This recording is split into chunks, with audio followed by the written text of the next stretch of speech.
Hello everyone, कैसे हो आप सब। आज डिस्कस करना चाहेंगे ये कि जो भी बच्चे इस समय एग्जाम सीएसआई नेट दिसंबर के लिए तैयारी कर रहे हैं उनको क्या अप्रोच रखनी चाहिए। अगर हम देखें तो हमारे पास जस्ट एक मंथ है हाथ में, 18 दिसंबर को हमारा एग्जाम है और क्या अप्रोच इस दौरान रहनी चाहिए। तो देखिए, इस समय आपको अपने दिन को 2 पार्ट में डिवाइड करना चाहिए। पहला हिस्सा वो होना चाहिए कि जब आप फ्रेश माइंड से रिविजन कर सके, और वो भी रिविजन इस तरीके से करें कि जैसे अगर प्योर के कुछ कॉन्सेप्ट्स हैं जो आपके बहुत अच्छे तैयार हो चुके हैं तो पहले उनका रिविजन करना शुरू करिए। रिवीजन किस तरीके से थ्योरी आप लोगों ने बहुत बार पढ़ ली है, तो आप लोग यूजुअली मुझसे फोन भी करते हो तो कहते हो मैम थ्योरी में अब हम बोर हो जाते हैं, हमें पीवाईक्यूज करने हैं। तो रिसेंट ईयर के 2025 से 2019 तक के पीवाईक्यूज के थ्रू रिविजन करिए।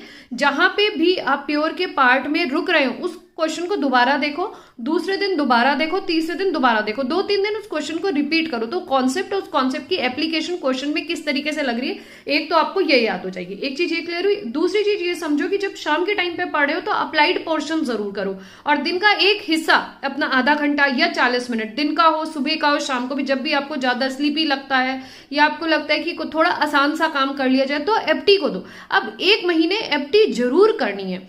इस 1 महीने एफटी में आप लोग 5 से 7 क्वेश्चन हर दिन एवरी डे करिए, ताकि आप लोगों को कम से कम एग्जाम में 10 क्वेश्चन करने में आसानी से मिल जाए, आपको प्रॉब्लम ना हो। तो अपने दिन को 3 हिस्सों में डिवाइड करेंगे। 2 मेजर रूल रहेगा आपका अप्लाइड का और प्योर का, और दिन का कोई भी हिस्सा 15-20 मिनट एफटी को दे सकते हैं। अगर किसी की ज्यादा प्रिपरेशन है तो 15 मिनट दे दो, किसी की बिल्कुल प्रिपरेशन है तो 40 मिनट दे दो। अब एफटी की तैयारी कहां से करेंगे, तो जो प्रीवियस ईयर क्वेश्चन पेपर 2025 से लेके 2016-17 तक के आ रहे हैं, हर दिन उन क्वेश्चंस को लगाइए, और जहां क्वेश्चंस नहीं हो पा रहे तो उनका सॉल्यूशंस देख के उनकी प्रैक्टिस करिए। तो 1 महीना आप लोगों को इस तरीके से यूटिलाइज करना चाहिए ना। दूसरी चीज, आप लोगों को अगर लग रहा है कि फुल लेंथ हमने अच्छे से प्रैक्टिस कर ली है तो वो बच्चे या तो टेस्ट सीरीज दे दें, और अगर आपको लग रहा है कि टॉपिक वाइज भी हमारे टेस्ट काफी अच्छे तैयार हो चुके हैं तो आप फुल लेंथ की प्रैक्टिस करिए, क्योंकि फुल लेंथ आपको वो 3 घंटे की सिटिंग दिखाएगा। और फुल लेंथ में क्योंकि 3 घंटे आप टोटली उस क्वेश्चन पेपर में एनग्रॉस्ड होके अच्छे से इन क्वेश्चंस को समझ के उनके आंसर्स को सॉल्व करके उन आंसर्स को तब टिक करेंगे, तो बेटर है कि आप फिर 3 घंटे वाला फुल लेंथ लगाइए।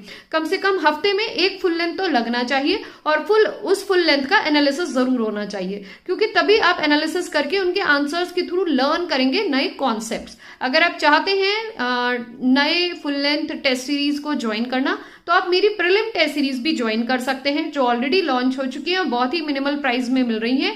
21 नवंबर तक अगर आप एनरोल करते हैं इन टेस्ट सीरीज में तो 249 रुपीज में आपको 5+1 फुल लेंथ टेस्ट मिलेंगे, जिनको आप हर टेस्ट को 2 अटेम्प्ट्स में दे सकते हैं। आपकी कोई भी क्वेरी हो तो डिस्क्रिप्शन बॉक्स में इंफॉर्मेशन है, आप उससे कनेक्ट कर सकते हैं। So thank you.